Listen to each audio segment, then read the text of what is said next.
talk about being in ministry and being an introvert. Being an introvert and being in ministry, how in the world do those two terms even jive? Okay, so this is what I have done and how I deal with ministry and being an introvert. For me, I just have to kind of suck it up. Honestly, I just kind of, sometimes you got to do what you got to do. Even if on the inside you're cringing and you're going, I don't want to talk to people. You just have to do it anyway. And I really believe that the Lord gives you a ministry, and when He gives you a ministry, He's going to equip you for that ministry. Okay? And so that includes our personalities and how we do our ministry. Okay, so let's just think a little bit here. Now I don't know if you're like me, but for me, I would much rather get up in front of children and talk and do wild and crazy silly things and do those types of things in front of children. It's a lot easier than it is with adults. Okay, so that is one thing that I've found out about myself, is that I have no problem teaching children.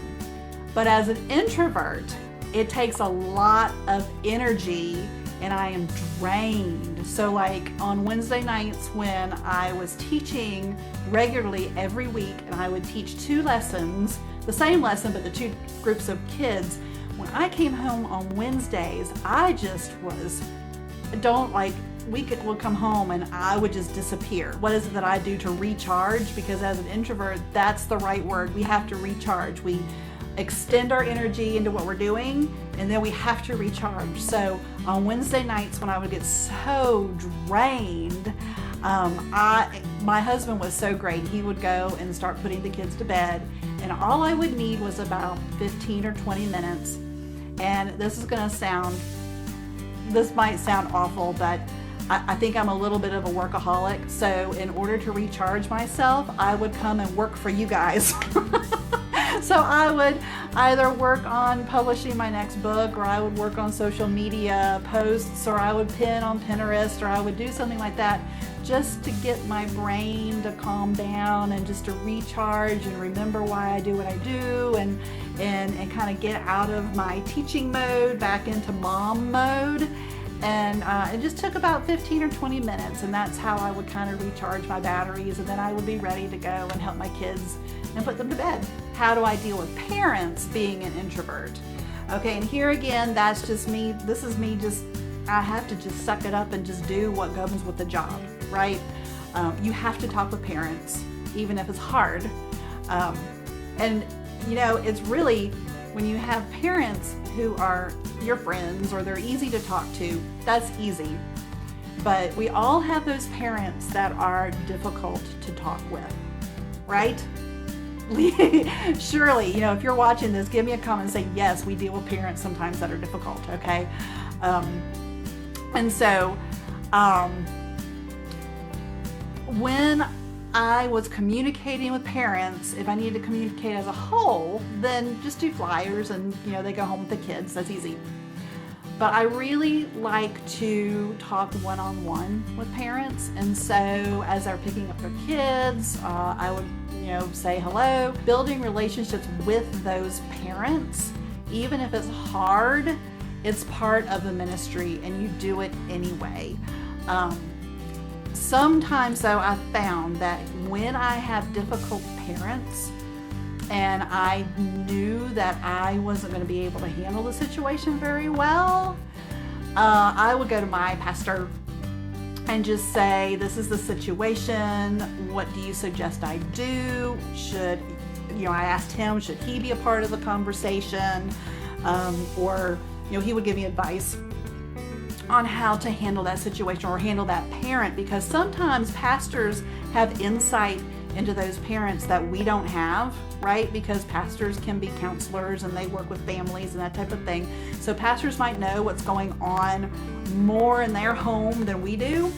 And so when we're dealing with the kids, we have to remember that we don't know necessarily what's going on in their homes. So sometimes going to a pastor to just say, look, I kind of have a difficult parent. I have a difficult situation. I don't want to mess this up, even though sometimes we do make mistakes. I hope I'm not the only one who's made mistakes in talking with parents, but we learn from them and we do better the next time. So being an introvert in ministry does not mean we shirk from responsibility. I guess that's the main thing that I want to get across. It's like we don't use being an introvert as an excuse for not communicating. Even though it takes more energy for us. When my husband talks with parents, he loves it because he's a people person. He gains energy by talking to people.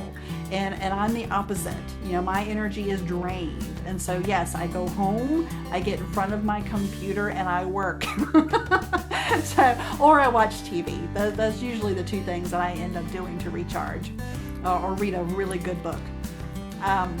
So if you're an introvert and you're watching this, put in the comments maybe some things that you do to recharge your batteries, or ways that you have talked with parents in the past, or how you deal with more difficult parents.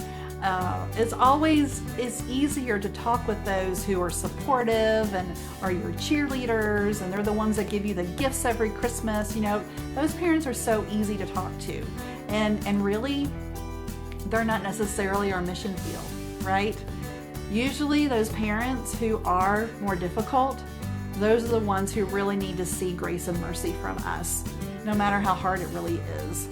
And that's a lesson for me too. I need to file that away in my brain and remember that we don't know what's going on in the homes of our children and the homes of the parents. And so we've got to just remember that we are there to be the hands and the feet of Jesus and to do the best we can in the situation. So if you're an introvert, leave some comments below and let us know how you talk with parents and how you recharge your batteries. If you're an extrovert and you have found that there's a trick or a tip that you want to share about how you talk with parents, even difficult parents, put that below too, and let's have this conversation. I hope you have a great day. I'll talk with you later. Bye.